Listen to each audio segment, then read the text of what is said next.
Good morning and welcome back. As we've already heard this morning, recovering from addiction is a lifelong struggle, but no one knows that better than the people who continue to battle through their addictions. Our next guest is Ron, who I know personally, and I appreciate you being here this morning and kind of telling us your side of the story, because I think it's a story that people need to hear.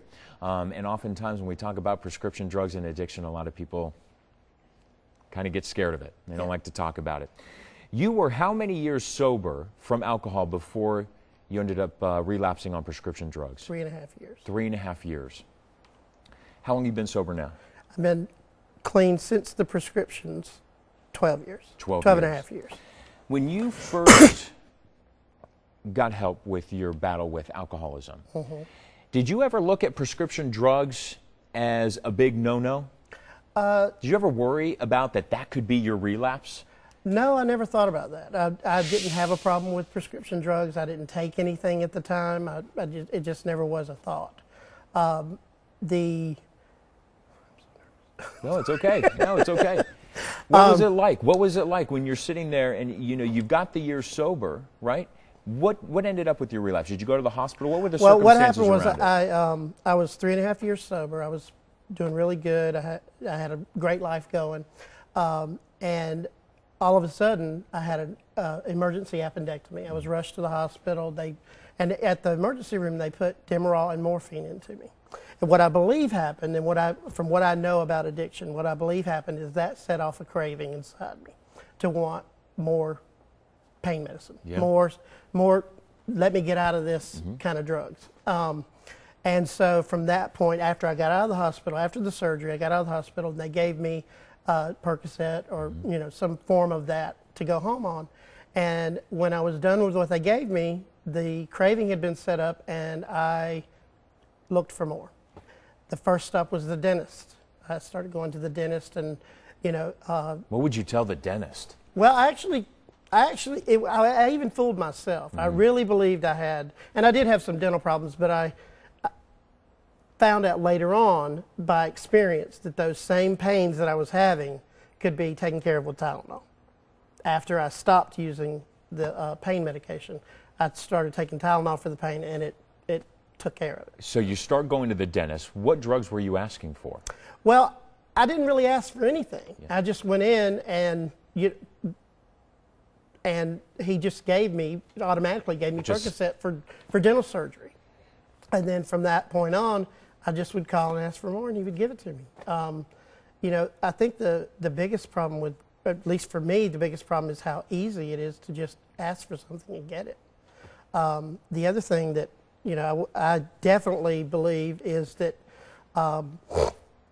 excuse me, I have a little bit of a cold, that whenever that craving is set off, it's really hard for someone who has an addictive personality or addiction in their history to not do it, to not take it. And I believe that those of us with addiction, once we take something, take a drug. Once we take a drug, it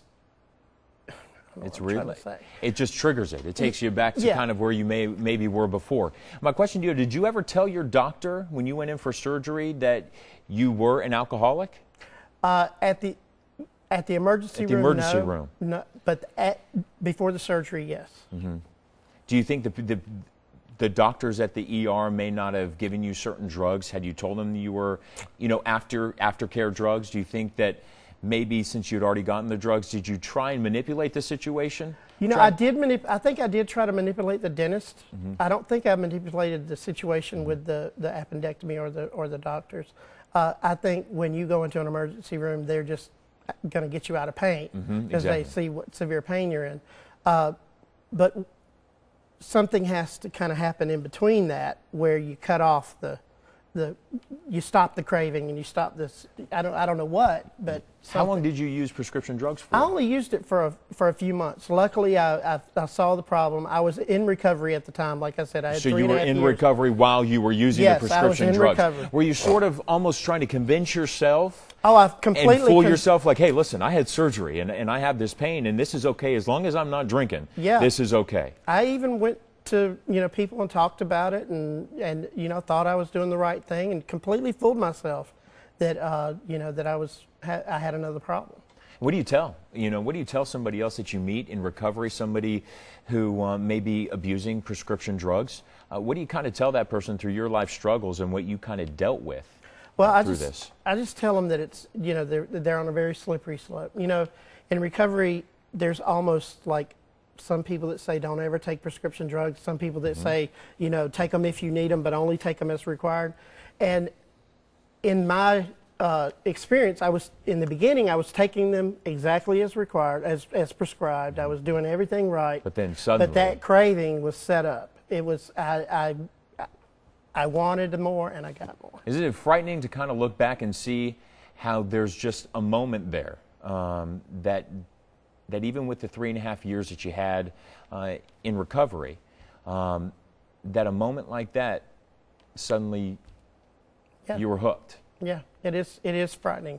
And when I see all these people that are dying on TV, these famous people, I can see how easy it is for them to, they're fighting one addiction, they take care of it supposedly, and everything's good, and then they're able to get all these other things, and they don't really know how dangerous that is. The prescription drugs, the Xanaxes of the world, and the sleeping pills. Yeah, everything.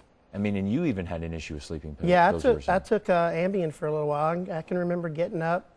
I cannot remember getting up and doing things and doing things in the middle of the night, eating.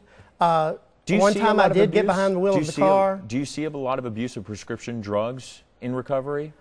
Do you hear about it, or is it something that's not really spoken about? It's not talked about a whole lot. I think the people who are doing it are just like me. They don't realize what they're doing at first, and then it gets them. It catches them, just like any addiction. It catches up.